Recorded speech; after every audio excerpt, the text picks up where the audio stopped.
नमस्कार दर्शकों, पंडित ज्योतिष चैनल में आप सभी का हार्दिक स्वागत है।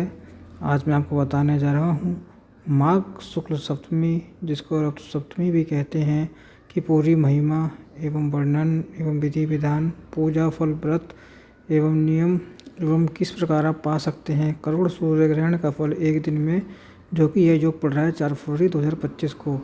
वीडियो पूरा अंत तक देखिए एवं वीडियो देखने से पहले आप हमारे चैनल को सब्सक्राइब कीजिए, वीडियो लाइक कीजिए। व्हाट्सएप, फेसबुक, इंस्टाग्राम एवं सभी प्रकार की सोशल नेटवर्किंग साइट्स पर हमारे वीडियो को अधिक से अधिक शेयर भी कीजिए और साथ ही सब्सक्राइब बटन के बराबर में जो बेल आइकन है उसको दबाकर ऑल नोटिफिकेशंस को ऑन कर लीजिए, जिससे कि सनातन धर्म से संबंधित सभी प्रकार की जानकारी एवं वीडियो आपको मुफ्त में एवं समय से प्राप्त हो सके। दर्शकों, माघ शुक्ल सप्तमी को रथ सप्तमी, सूर्य सप्तमी या अचला सप्तमी के नाम से भी जाना जाता है। यह तिथि भगवान सूर्य देव को समर्पित होती है और इस दिन विशेष रूप से सूर्य उपासना, स्नान, दान एवं व्रत का महत्व बताया गया है। शास्त्रों के अनुसार इस दिन व्रत और पूजा करने से पापों का नाश होता है, आरोग्य की प्राप्ति होती है और जीवन में सुख समृद्धि आती है। इस वीडियो में हम जानेंगे माघ शुक्ल सप्तमी का आध्यात्मिक और धार्मिक महत्व, इस दिन की व्रत कथा और पूजन विधि, रथ सप्तमी पर किए जाने वाले विशेष उपाय और परंपराएं। यदि आपको यह वीडियो ज्ञानवर्धक लगे तो इसे लाइक करें, शेयर करें और हमारे चैनल को सब्सक्राइब करना बिल्कुल ना भूलें।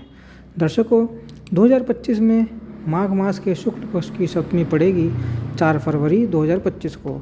इतना इम्पोर्टेंट पोस्ट है कि आप इसे पूरा सुनिए। जी हाँ, मेरा पूरा आग्रह है, विनती है कि आप इस वीडियो को पूरा सुनिए और इसका पूरा लाभ लीजिएगा।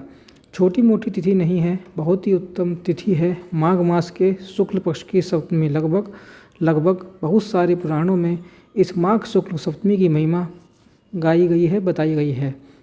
माघ शुक्ल सप्तमी को भानु सप्तमी भी कहते हैं, आरोग्य सप्तमी भी कहते हैं, रथ सप्तमी भी कहते हैं। रथ सप्तमी इसलिए कहते हैं कि भगवान सूर्य पहली बार अपने रथ पर आरूढ़ हुए थे, सबसे पहली बार, इसलिए इसको रथ सप्तमी भी कहा गया है।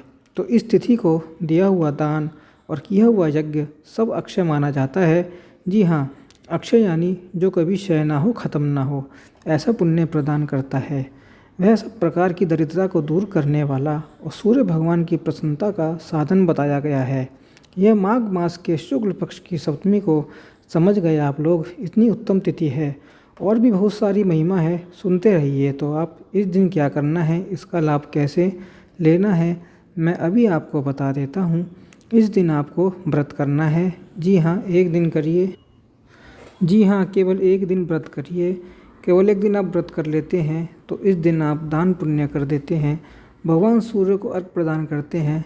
अर्घ देकर भगवान सूर्य को आदित्य हृदय स्तोत्र का पाठ कर लेते हैं या सुन लेते हैं। इतनी छोटी छोटी चीज़ें कर लेते हैं तो भगवान के नाम का जब आप कर लेते हैं, गरीबों को, ज़रूरतमंदों को दान पुण्य कर देते हैं, पक्षियों को दाना चारा डाल देते हैं, तो यह सब आपका किया हुआ पुण्य कर्म अक्षय होने वाला है। जी हाँ, आपका बैंक बैलेंस बनाइए। पुण्य का आध्यात्मिक बैंक बैलेंस आपका बनना बहुत ज़रूरी है। यही हमारा बैंक बैलेंस ये लोक और परलोक दोनों में काम आएगा। और आगे हम लोग महिमा सुनते हैं। अचला सप्तमी के दिन किया हुआ स्नान, व्रत और गुरु का, भगवान का पूजन संपूर्ण माघ मास के स्नान का फल वर्ष भर के रविवार का पुण्य प्रदान करने वाला है। तो स्नान कैसे करना है आपको? स्नान आपको सूर्योदय के समय करना है। अभी आगे महिमा आएगी, इसमें भी मैं बताऊंगा। स्नान सूर्योदय के पहले आपको करना है, अथवा तो अरुणोदय में है, जब सूर्य भगवान उदय होते हैं उस समय आप स्नान करें। इस दिन अचला सप्तमी के दिन ध्यान रहे, इस दिन आप तिल का उपटन जरूर लगाइएगा, अथवा तो कोई भी उपटन लगा लेना। आप साबुन नहीं लगाना, साबुन से मत नहाना, आपको उपटन लगाकर ही स्नान करना है। और गंगाजल के अंदर नॉर्मल जल मिलाकर आप गंगाजल से स्नान कर सकते हैं। उसके अंदर काला तेल या काला तिल डाल दीजिएगा स्नान में, तो यह आपका स्नान हो जाएगा। फिर यह व्रत करना है आपको। इस दिन व्रत में आपको दूध और फल पर रहना है पूरे दिन। अगले दिन आपको पारण करना है। पारण कैसे करेंगे आप? भगवान को भोग लगाइए और उसी का आपको भोजन कर लेना है। ठीक है, तो इससे आपको पूरे वर्ष भर के रविवार व्रत का पुण्य फल मिल जाएगा और इससे पूरे माघ मास के स्नान का भी पुण्य आपको, व्रत पुण्य मिल जाएगा और इससे पूरे माघ मास के स्नान का फल भी आपको मिल जाएगा। केवल एक तिथि आप संभाल लीजिए, आपको बहुत कुछ मिल जाएगा। अब आगे हम लोग सुनते हैं माघ शुक्ल सप्तमी की महिमा। इसलिए भी पढ़ी जाती है, भगवान सूर्य को यह सप्तमी तिथि इसलिए भी प्रिय है क्योंकि उनकी भार्या उत्तर कुरु इसी सप्तमी के दिन ही प्राप्त हुई। उन्हें दिव्य रूप से सप्तमी तिथि को ही संतान की भी प्राप्ति हुई थी सूर्य भगवान को। अतः यह तिथि भगवान सूर्य को बड़ी ही प्रिय है। भविष्य पुराण में भगवान श्री कृष्ण भी इस सप्तमी तिथि की महिमा गा रहे हैं। नारद पुराण में माघ शुक्ल सप्तमी को अचला व्रत बताया। इसको त्रिलोचन जयंती भी कहते हैं, इसको रथ सप्तमी भी कहते हैं, यही भास्कर सप्तमी भी है। नारद पुराण में तो कहा गया है कि यह तिथि करोड़ों सूर्य ग्रहण के समान है। महाराज, हम लोग एक सूर्य ग्रहण का वेट करते हैं कि एक सूर्य ग्रहण आए, हम लोग उसके अंदर जप तप करें, मंत्र सिद्धि हो, हम लोग कुछ दान पुण्य करके पुण्य कमाएं। लेकिन यह करोड़ों सूर्य ग्रहण के समान पुण्यदायी तिथि है, फलदायी है। ठीक है, तो इस तिथि को बिल्कुल भी खो नहीं सकते आप। जो खो दिया ना इस तिथि को, अपने जीवन का मूल्य समय खो दिया। ठीक इसके अंदर स्नान की भी विधि बताई गई है नारद पुराण में, मैं आपको बता देता हूँ। यदि आप कर सकें तो ज़रूर करिएगा। आँख और बेर के साथ साथ पत्ते सिर पर रखकर स्नान करने चाहिए। आप समझते हैं, आप आंकड़े को पत्ता आप गली में सर्च कर लेना, जंगली पौधा है आसपास आपके मिल ही जाएगा। और बेर का 7 पत्ता, बेर तो समझ गए होंगे।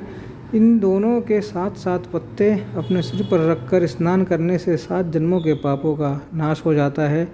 कब स्नान करना है? जब सूर्य उदय होने वाले हों। पूरे उदय हों तब नहीं, जब उदय होने वाले हों तब। और इसका व्रत करने से जो निसंतान है उनको पुत्र की प्राप्ति होती है। जो माघ शुक्ल सप्तमी को विधि पूर्वक मेरी पूजा करेगा, भगवान सूर्य कह रहे हैं, उस पर मैं अधिक संतुष्ट होता हूँ और अपने अंश से उसके घर पुत्र रूप में आता हूँ। तो जो लोग पुत्र चाहते हैं अथवा तो संतान चाहते हैं, इसका ज़रूर व्रत करना। बाकी अन्य लोग भी व्रत उपवास और पूजन करें। हाँ ज़रूर आप करें। अब देखिए, अगर आप व्रत नहीं कर सकते कोई नहीं, सारे पूजन विधि कर सकते हैं। बीमार है तो कोई बात नहीं, उसमें छूट है। बीमार बुजुर्ग बच्चों को छूट है। आप पूजा पाठ विधि सब कर लेना। व्रत नहीं रख सकते तो कोई बात नहीं, सिंपल आहार ले सकते हैं।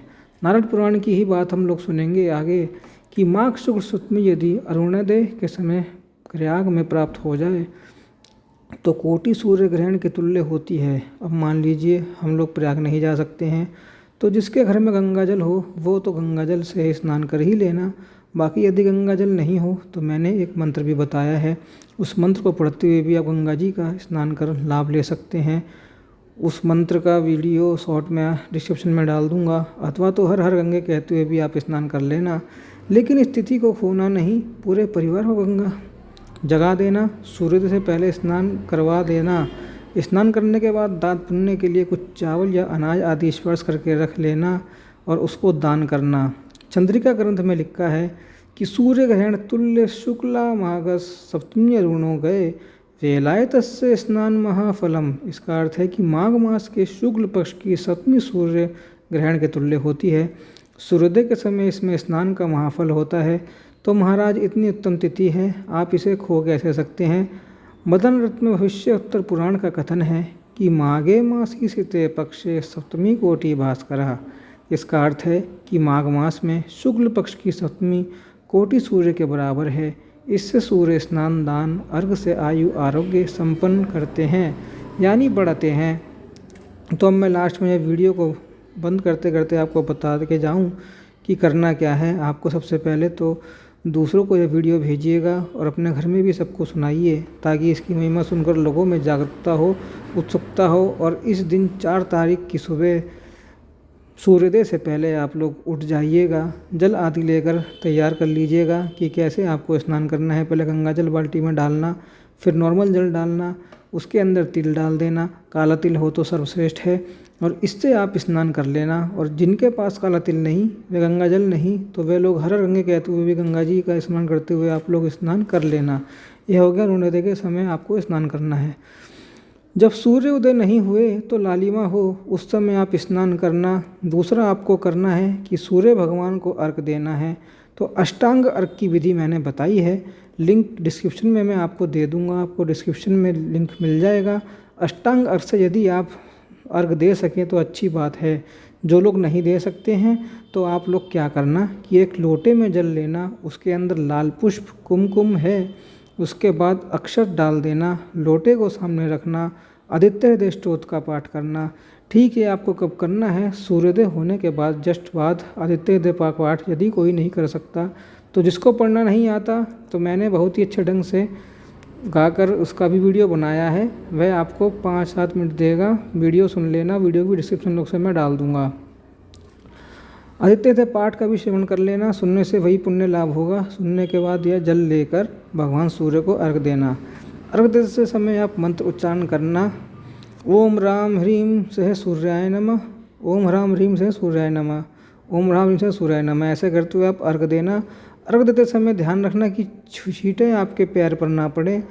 छींटे बाल्टी या कोई बर्तन आदि लगा देना। ठीक, फिर उस अर्घ दिए हुए जल से आप तिलक करना और वह अर्घ कहीं भी पेड़ पौधे में डाल देना।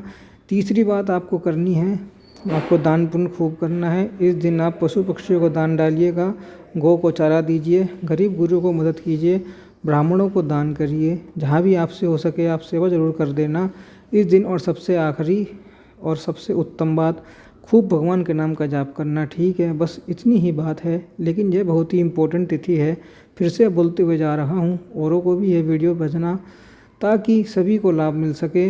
अगले वीडियो में मिलते हैं। हरे कृष्ण। ओम नमो नारायणाय, ओम नमो भगवते वासुदेवाय।